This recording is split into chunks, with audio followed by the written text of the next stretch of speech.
So one of the stories that I love, and I have two popping in my head, so I might get the two of them this video, but one of them is Ursula. Ursula is a mermaid now. Ursula is not an ocean mermaid. She is a mermaid who lives in a lake in Pennsylvania.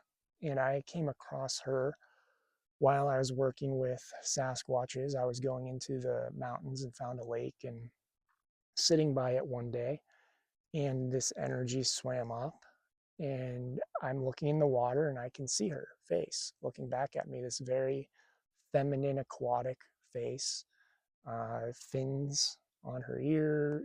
She had like the ears, but they looked like fins and different things all over her body, um, to look very much more like an aquatic version of a human or something of that nature.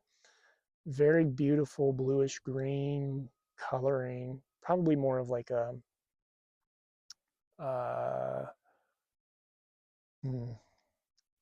pine greeny type of color, I guess. And she started talking to me and saying, "Hey, get into the water." And I went, "No, I'm not getting in the water." And she goes, "You should really get in the water. You should get in the water and go for a swim."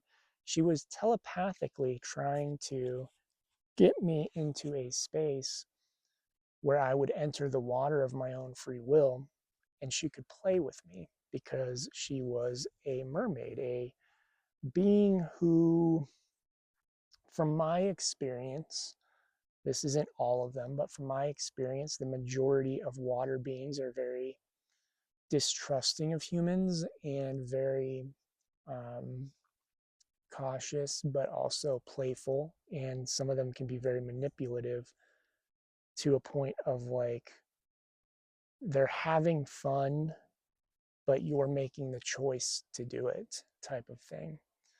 So she's trying to get me to get into the water. And I'm like, no, I'm not getting into the water. And finally, she realizes I'm actually talking to her.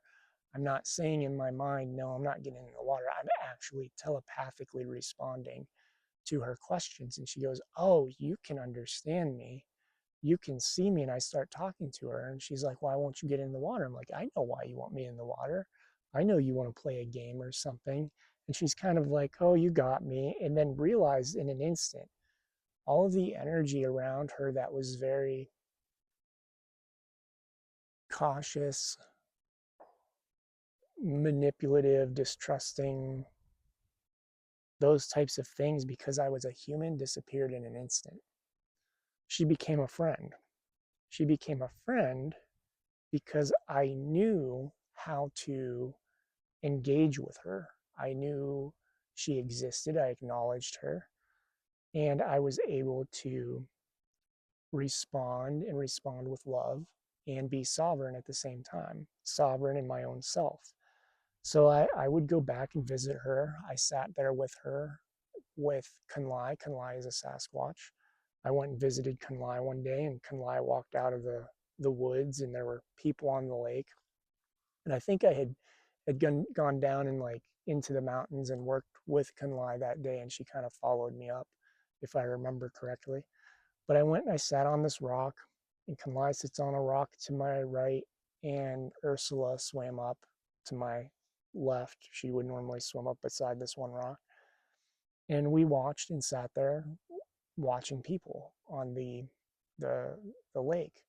And there were people who were less than respectful, is what I will say. And some of them were in the middle of the lake with radios, blaring the radio, which, if you've ever been on a lake that when there's no wind, there's no waves, it's smooth, quiet, you play a radio on the water, it is loud as could be. And these people were being told to um, stop playing the radio by others that would like run boats beside them and stuff. You could hear people going, "Stop that, you're being too loud," type of thing. And Ursula was having none of it, of course. Kunlai and I, we were talking, and I I was surprised because I was like, Kanlai, why are you sitting on the rock? And she's like, none of them can see me, so why not? And we kind of laughed because it was this kind of happy, sad laugh because there were so many people on the lake walking around, and we're having fun. I'm having a conversation with a Sasquatch and a mermaid. Nobody else knows they're there. Absolutely nobody knows they're there. And at one point, I remember Ursula swimming off to go towards the boat, and the boat like turned and went the other direction after she got involved. Um, Another day, we were down by the lake. I walked down, and it was when the lake had receded in the winter or going into winter. It was a warmer day, but when it recedes, all these logs would stick out. And so I walked down along the shore, sat on a log, and Ursula swims right up, jumps out of the water, and sits on a log and goes, "Here I am." And I'm like, "Oh, awesome." And I can see her. She's got her tail. She's first time I've seen her completely out of the water, sitting on the log. Um, has arms, and her arms are kind of like you mermaid posy type of thing. So, holding her up, her tail's kind of laying off to the side. And no clothing. She had breasts. She had like scaly skin to some degree and a soft belly, kind of like a fish would. And um, sat there talking to me. And I don't remember what we talked about, but I remember at one point being like, "No, you're not there." And her going, "Oh, I'm here. I'm really here." And I'm going, "Well, then prove it." And she goes, "Okay." And she points to a location in the lake and goes, "I'll make a fish jump over there." And I go, "Okay, then do it." She jumps into the water, swims to the location. Now, mind you, she's on my right, swims to my left in the lake, like 100, 200 feet out. And the fish jumps right where she had pointed. And then she says, "Now do you believe me?" And I go, "Well, maybe that was just coincidence." And she goes, "Okay, over there now." And she points over to the where our fish will jump next. And I go, "Okay." And I watch her in the lake. She swims to my right now because she was over on the left. Swims a couple 100 feet. Phew, fish jump. And then she comes, swims, and jumps right back on the log. And she's like, "Believe me now?" And I'm like, "Yeah, I believe you now."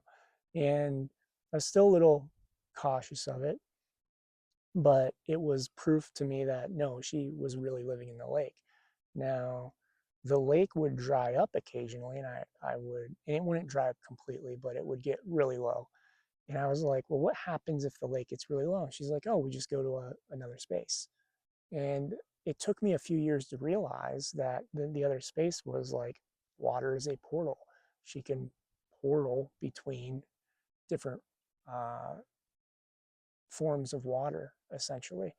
As I learned about all the stargates and just natural portals and water itself being a portal that can be used to travel to different spaces. So this is a mermaid living in a lake in the middle of the Appalachians. And I had many conversations with her as I built a friendship. I found out what she did. She called herself uh, a sacred sex energy healer, I believe were the words she used, because she would show me images of people camping and her going out onto the land, which I still don't understand, shape shifting, I think, going out onto the land, or maybe just astrally, they're saying, astrally. And, uh, you know, in having basically these sexual encounters with people in their dream space, to heal them and do that sort of work. So sex dreams are a common thing, and that was one of the things that she would do on the land. And so I got to learn a little bit more about her work, but uh, just building a friendship with this being who was very mischievous when it came to humanity because of the disrespect humans had for the land type of thing. So that's just one of the stories I like to share about a mermaid that I had met, and I'll share more as I do these reels. But much love to you. Grateful for each and every one of you.